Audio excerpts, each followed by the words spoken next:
முதல் வாசகம். அனனியாவே, கூர்ந்து கேள். ஆண்டவர் உன்னை அனுப்பவில்லை.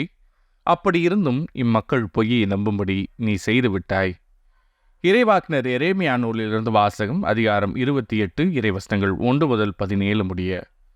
யூதாவின் அரசனான செதேக்கியாவினுடைய ஆட்சியின் 4ஆம் ஆண்டு 5ஆம் மாதத்தில் அசூரின் மகனும் கிபியோனைச் சார்ந்தவனுமான அனனியா என்னும் இறைவாக்கினன் ஆண்டவரின் இல்லத்தில் குருக்கள் மற்றும் மக்கள் அனைவருடைய முன்னிலையிலும் என்னிடம் உரைத்தது.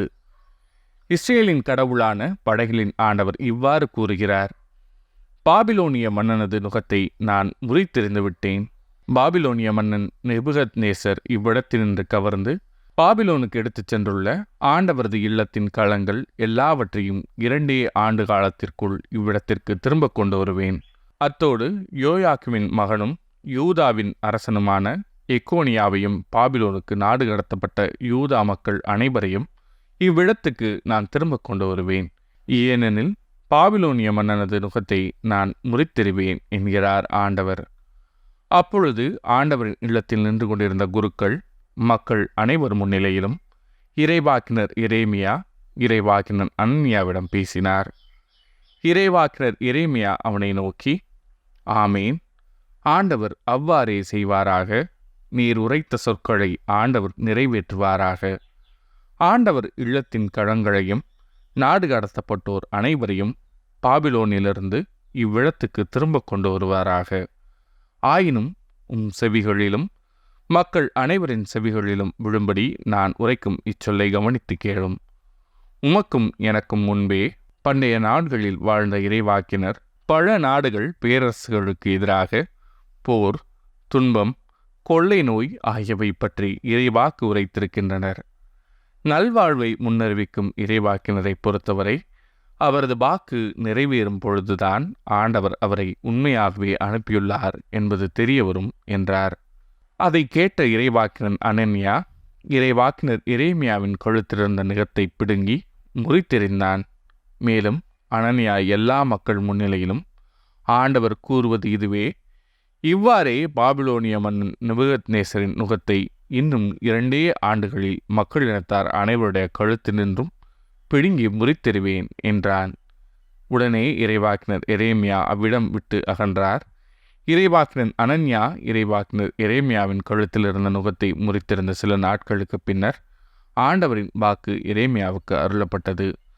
நீ போய் அனனியாவிடம் சொல், ஆண்டவர் கூறுவது இதுவே: நீ மரநுகத்தை முறித்திருந்தாய், அதற்கு பதிலாக இரும்பு நுகத்தை செய்து கொள்வாய். ஏனெனில் இஸ்ரேலின் கடவுளாகிய படைகளின் ஆண்டவர் கூறுகிறார்: இந்த மக்களினத்தார் அனைவரின் கழுத்தில் இரும்பு நுகத்தை வைத்துள்ளேன். ஆதலால் அவர்கள் பாபிலோனிய மன்னன் நெபுகத்நேசருக்கு அடிபணிந்து பணிவிடை செய்வார்கள். காட்டு விலங்குகளையும் அவனிடம் ஒப்புவித்திருக்கிறேன்.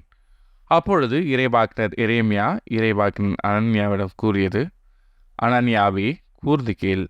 ஆண்டவர் உன்னை அனுப்பவில்லை. அப்படியிருந்தும் இம்மக்கள் பொய்யை நம்பும்படி நீ செய்துவிட்டாய். எனவே ஆண்டவர் கூறுகிறார்: இதோ நான் இவ்வுலகினின்றே உன்னை அனுப்பி வைக்கப் போகிறேன்.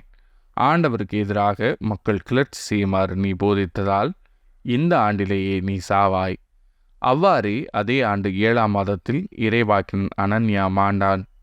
இது ஆண்டவரின் அருள்வாக்கு. இறைவா, உமக்கு நன்றி. பதிலுரை பாடல். ஆண்டவரே, எனக்கு விதிமுறைகளை கற்பியும். பொய் வழியை என்னை விட்டு விளக்கியறலும். உமது திருச்சட்டத்தை எனக்கு கற்றுத்தாரும். என் வாயினின்று உண்மையின் சொற்கள் நீங்க விடாதேயும். ஏனெனில் நீதி நெறிகள் மீது நான் நம்பிக்கை வைத்துள்ளேன். ஆண்டவரே, எனக்கு விதிமுறைகளை கற்பியும். உமக்கு அஞ்சி நடப்போர் ஒழுங்குமுறைகளை பற்றிய அறிவுடையோர் என் பக்கம் திரும்புவாராக. நியமங்களை பொறுத்தமட்டில் என் உள்ளம் மாசற்றதாயிருப்பதாக. அதனால் நான் வெட்கமுறேன். ஆண்டவரே, எனக்கு விதிமுறைகளை கற்பியும். தீயோர் என்னை அழிக்க காத்திருக்கின்றனர். நானும் ஒழுங்குமுறைகளை ஆழ்ந்து சிந்திக்கிறேன். நீதி நெறிகளை விட்டு நான் விலகவில்லை. ஏனெனில் நீர்தாமே எனக்கு கற்றுத்தந்தீர். ஆண்டவரே, எனக்கு விதிமுறைகளை கற்பியும். நற்செய்தி வாசகம். இயேசு அப்பங்களை பிட்டு சீடர்களிடம் கொடுத்தார். சீடர்களும் மக்களுக்கு கொடுத்தார்கள். மத்தேயு எழுதிய தூய நற்செய்தியிலிருந்து வாசகம். அதிகாரம் 14 இறைவசனங்கள் 13 முதல் 21 முடிய. அக்காலத்தில் திருமுழுக்கு யோவான் கொலையுண்டதை கேள்வியுற்ற இயேசு அங்கிருந்து புறப்பட்டு படகில் ஏறி பாலை நிலத்தில் உள்ள தனிமையான ஒரு இடத்திற்கு சென்றார். இதை கேள்விப்பட்ட திரளான மக்கள் ஊர்களிலிருந்து கால்நடையாக அவரை பின்தொடர்ந்தனர். இயேசு அங்கே சென்றபோது பெருந்திரளான மக்களைக் கண்டு அவர்கள் மீது பரிவு கொண்டார். அவர்களிடையே உடல் நலமற்றிருந்தோரை குணமாக்கினார். மாலையான போது சீடர் அவரிடம் வந்து, இவ்விடம் பாலை நிலமாயிற்றே, நேரமும் ஆகிவிட்டது. ஊர்களுக்கு சென்று தங்களுக்கு தேவையான உணவு வாங்கிக் கொள்ள மக்கள் கூட்டத்தை அனுப்பிவிடும் என்றனர். இயேசு அவர்களிடம், அவர்கள் செல்ல வேண்டியதில்லை, நீங்களே அவர்களுக்கு உணவு கொடுங்கள் என்றார். ஆனால் அவர்கள் அவரை பார்த்து, எங்களிடம் இங்கே 5 அப்பங்களும் 2 மீன்களும் தவிர வேறு எதுவும் இல்லை என்றார்கள். அவர் அவற்றை என்னிடம் இங்கே கொண்டு வாருங்கள் என்றார். மக்களை புல்தரையில் அமருமாறு ஆணையிட்டார். அவர் அந்த 5 அப்பங்களையும் 2 மீன்களையும் எடுத்து வானத்தை அண்ணாந்து பார்த்து கடவுளை போற்றி அப்பங்களை பிட்டு சீடர்களும் கொடுத்தார். சீடர்களும் மக்களுக்கு கொடுத்தார்கள். அனைவரும் வயிறார உண்டனர். எஞ்சிய துண்டுகளை 12 கூடைகள் நிறைய எடுத்தனர். பெண்களும் சிறு பிள்ளைகளும் நீங்களாக உணவு உண்ட ஆண்களின் தொகை ஏறத்தாழ 5000.